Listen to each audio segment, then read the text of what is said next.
Chad Hobot is kind enough to join us right now to talk a little bit about his campaign as the DFL endorsed candidate in the district. Chad, thank you very much. I appreciate the time. Hey, thanks, Matt. How are you today? I'm doing very well. For everyone out there, why don't we introduce yourself? Who exactly is Chad Hobot? Chad Hobot is a local business owner in Elk River and former youth hockey and football coach in Elk River who likes to volunteer at his local church and is one heck of a good muskie fisherman. Ah, nicely done. Where do you fish? I said it a few times. Where's your favorite lake to fish? Leech Lake. In fact, I had to tell two of my favorite spots on Leech Lake to get two votes. Did you? Well, I like Vermilion. Vermilion's nice on that, but also Winnie's also a pretty good lake for the muskies. Yes, they are. Very, very much. Well, let's go. What's the biggest one you've ever caught? I mean, I'll turn this into a fishing show in a heartbeat. Oh, sure. What's the once you say the F word, I'm on the same train with you. What's the biggest muskie you ever caught? 53 inches. Last summer, we were nice. Over in Boyd Bay of Leech Lake, and we were fishing for walleye, and it was just phenomenal. We caught a northern that was ate a perch, and we harvested the northern that was connected to the perch, and then all of a sudden I thought, well, maybe there's some muskies here. And one cast, there was. Wow. Yeah. Good for you. That's a nice sized fish too. So here you are, an accomplished fisherman. Local business owner. Then what makes you decide one day, you know what, there's a special election for 38 coming up, I'm going to run for that? Well, I'm also active in our local Chamber of Commerce and business networking groups, and I don't know if you've heard, but the Sherco coal power plant is going to be closing a little bit earlier than they expected. Mm-hmm. So we're going to lose about 300 good-paying jobs. Boilermakers there, it's the Boilermakers 647 union. And about 75% of the tax base in the city of Becker alone. And so there's going to be a whole ripple effect in terms of property taxes and resources for our schools. And so just having casual discussions before the special election was called, I was talking with other business owners, and we were thinking, we have to start focusing in our community and make it a priority to start thinking about creating jobs and economic development. And one less discussion led to another, and then we have one tax opportunity zone in Sherburne County, and cities and local governments have tax increment financing or TIF. But maybe we needed some more tools in our toolbox to kind of spur on some more jobs and economic development in our area to replace the Sherco jobs, but also to create more light industrial and commercial opportunities. So in that discussion, when the special election was called, people just said, now it's your time to stand up and maybe go out there and start talking about this a little bit more. You know, you talked about the special tax zones, and I have seen those myself work, and they work wonders. It is surprising to me that more communities don't have kind of tax incentives, specific zones for development like that. There is a lot of potential there. I mean, as the low fruit, the easy fruit to harvest, that there is that out there that I think that for whatever the reason, maybe it's because I think that there's a lot of politicians that don't think about the small business investment. They only think about large business investment, but you can really bring in a lot of jobs into a community by offering small businesses those great tax incentives. Yeah, no kidding. And we have an area that got the infrastructure, so to speak, the cornerstone for it. I mean, we have commuter rail coming through our community, and we have two major freeways for transportation. You have Highway 10 and 169. So that is a great opportunity for us if we can just get a plan and work together.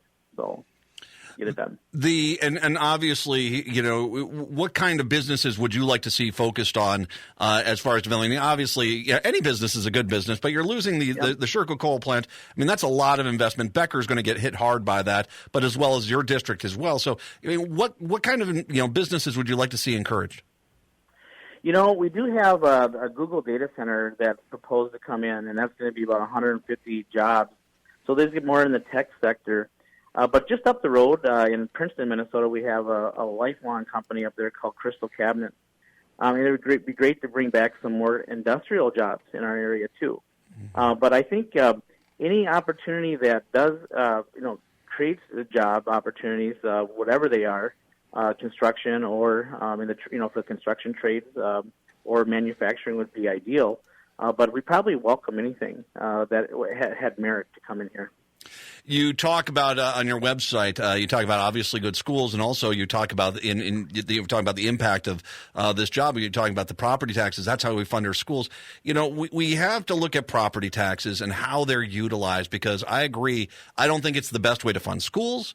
I don't think as well it's doing citizens a lot of good, because especially when you have the education element tied into property taxes, there's always a hat in the hand to try to, we need more money. And of course they do. I mean, it's a school district. Technology changes, schools grow, and so I mean, talk a little bit about property taxes and education, and where those lines cross. Yeah, actually, I want to add one other point to that. But if any listener out there has ever purchased a new construction home, it's exciting, because the first year you own a new construction home, you don't have to pay property tax. You just pay your deed tax, or your deed tax that year. And so then you get to live in your house without paying a property tax, and it's great. And so our community is experiencing explosive residential growth, and we're so excited to have all the new families that come here.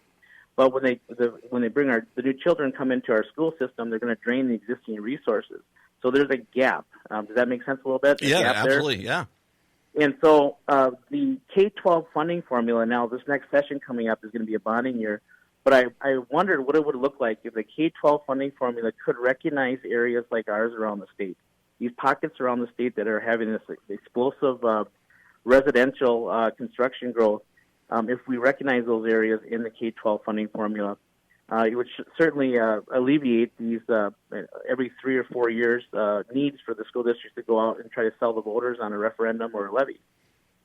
And in addition to that, the one area of education that's come up to my attention, I was just speaking with our local superintendent in School District 728, Dan Bittman, and we spend about $11 million annually to comply with unfunded federal and state mandates for special education, and that needs to be taken care of too. We need to ensure mandates are funded for special education. And that's something that's not. I mean, you see, it's one of the things we've talked a lot with Democrats of the day about the education spending, and because this is, it comes at it from different angles, but it's the reason why the rural schools are having problems, the inner city schools are having problems. It's the outer suburban schools. The only group of schools that doesn't have that first tier, fairly wealthy suburban districts. They all do well, but I mean, everyone else is having a hard time with this. And like you said, you get. And I've talked to rural districts as well. I mean, those unfunded mandates for special education wipe out school budgets. And whether you're talking about a farming community or a community that has the farms and development, needless to say, you're going to run out of your budget before you're going to be able to get the referendums passed to keep catching up with that. Yeah, I agree with you there. The Chad Hobot joining us right now. 30A is the district. Special election comes up here on Tuesday. You talk a little bit about transportation. It is interesting. You've got two major highways through the district in US 10 and 169. Also are not too far away from 94. You have growth. You want to do it correctly here, but you're like a lot of other districts here. Substandard roads, substandard bridges. Talk about how you're going to deal with those issues. Well, we as you know, this next session is a bonding year. I believe the governor's proposal is at about $2 billion. The Senate Republicans are at about $2 billion. I think the House is at about $3 billion. The biggest argument I can make as our area's new state representative is to go down there and build relationships with other lawmakers, and also coordinate directly with our county commissioners here to get the resources dedicated in the bonding bill to help my community. So a couple things that are going on in Sherburne County is we want to build a couple overpasses in Elk River and then one up in Zimmerman so that there would be no stoplights all the way up to the casino on Lake Mille Lacs. But the reality is we need to have somebody that can build bridges down in St. Paul.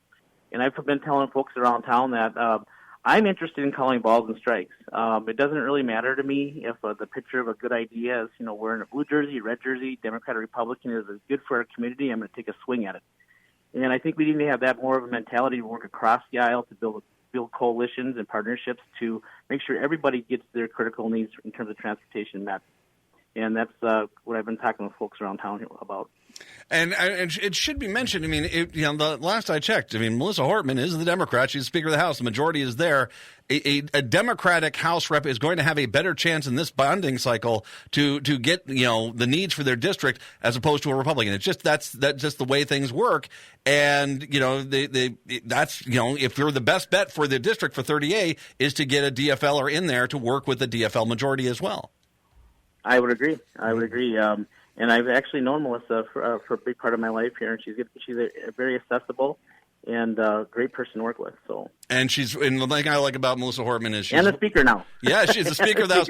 One of the things I love about her is that she is so practical. She understands the DFL reps, and she understands there's a lot of things that through when Republicans were in charge didn't get done. Now there's an opportunity to get things done, and she's looking to help individuals in districts. And Chad could be the representative getting the help, which would be nice. But it requires a lot of people to get out and vote. This is a special election here. Are you anticipating a big turnout there on Tuesday?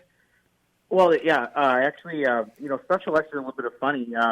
But, I was just thinking before we talked today that some people may be watching TV today and feel a little bit powerless and frustrated with what they're seeing. But if they live in Elk River, Big Lake, and Otsego, they can make a change this week. Special election is a little bit funny in the sense where the turnout is so low. But if just 500 people that were not thinking of voting in the special election went out and voted, we would win. And we already have early voting at the Sherburne County Government Center between 8 a.m. and 4:30 p.m. and in Wright County.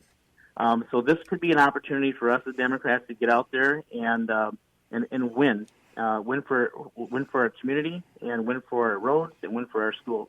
Well, and everyone, he's exactly right. He's absolutely right. This is a special election. This is an opportunity to swing. We talked to Sidney Jordan down in 60A. That's also the special election going on. That's Minneapolis, Northeast Minneapolis. And that's pretty much going to stay in the DFL hands. But because these special elections generally don't have big turnout, a lot of Republicans are going to vote.